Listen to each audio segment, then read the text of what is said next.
गोवर्धन पूजा के दिन क्यों लगाया जाता है 56 भोग। जानिए इसके पीछे छिपी पौराणिक कथा। गोवर्धन की पूजा हिंदू धर्म में बहुत महत्वपूर्ण मानी जाती है। इस बार गोवर्धन पूजा 14 नवंबर 2023 को मनाई जाएगी। गोवर्धन पूजा का सीधा संबंध भगवान श्री कृष्ण की एक अद्भुत लीला से जुड़ा है। आइए जानते हैं भगवान श्री कृष्ण ने ऐसी कौन सी लीला रची कि गोवर्धन पूजा की परंपरा द्वापर युग से चली आ रही है और क्यों भगवान को 56 भोग इस दिन लगाया जाता है। श्री कृष्ण ने तोड़ा था इंद्रदेव का घमंड। पौराणिक मान्यता के अनुसार एक बार माँ यशोदा और ब्रज के लोग इंद्रदेव की पूजा की तैयारियां कर रहे थे। भगवान कृष्ण यह जानते थे कि इंद्रदेव बहुत अहंकारी है, इसलिए उन्होंने यशोदा माँ से कहा कि पूजा तो इंद्रदेव की जगह गोवर्धन पर्वत की करनी चाहिए, जो हमारी गायों को खाने के लिए चारे के रूप में भोजन देते हैं। गोवर्धन पर्वत की वजह से गोकुल की गायों को चारा खाने को मिलता है और हमको शुद्ध दूध पीने को मिलता है।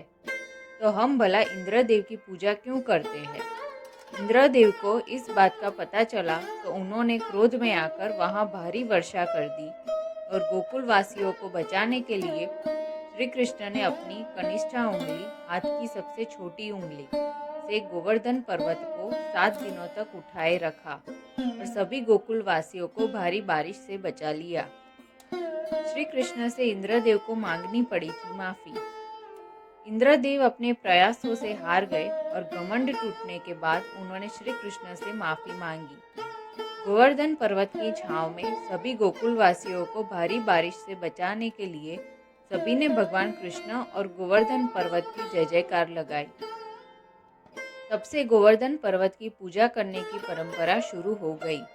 जिस दिन श्री कृष्ण ने गोवर्धन पर्वत उठाकर गोकुल वासियों को इंद्रदेव द्वारा की गई बारिश से बचाया था, वह दिन कार्तिक मास की शुक्ल पक्ष की प्रतिपदा तिथि थी। इसलिए लगता है 56 भोग। पौराणिक मान्यता के अनुसार ये कहा जाता है कि श्री कृष्ण को माँ यशोदा जी 8 प्रहर का भोजन कराती थी। जब भी कृष्ण ने गोवर्धन पर्वत उठाकर ब्रजवासियों को भारी बारिश से बचाया था, तो वह पर्वत उन्होंने 7 दिनों तक उठाए रखा था। जब श्री कृष्ण अपने नंद भवन आए तो माँ यशोदा ने उनके लिए 7 दिनों के हिसाब से पूरे 56 प्रकार के भोजन तैयार किए थे। इसलिए गोवर्धन पूजा के साथ अंकुट पूजा को जोड़कर देखा जाता है। 56 भोग के नाम इस प्रकार है। 1 भक्त भात, 2 सूप दाल, प्रलेह चटनी, सदिका कढ़ी, दधी शाकजा दही शाक की कढ़ी, शिखरेणी शिखरन, अवले शरबत, बालका बाटी, इक्षुखेरेणी, मुरब्बा, त्रिकोण शर्करायुक्त, बटक बड़ा, मधुशीर्षक मठरी, फेणिका फेनी, परिष्टश्च पुरी, शतपत्र खजला, सदीद्रक घेवर, चक्राम मालपुआ, चिलटिका चोला, सुधा कुंडलिका जलेबी, धृतपुर मेसू, वायुपुर रसगुल्ला, चंद्रकला पगी हुई, दधी महारायता, स्थूली फुली, कपूरनाड़ी लौंगपुरी, खंडमंडल कुरमा,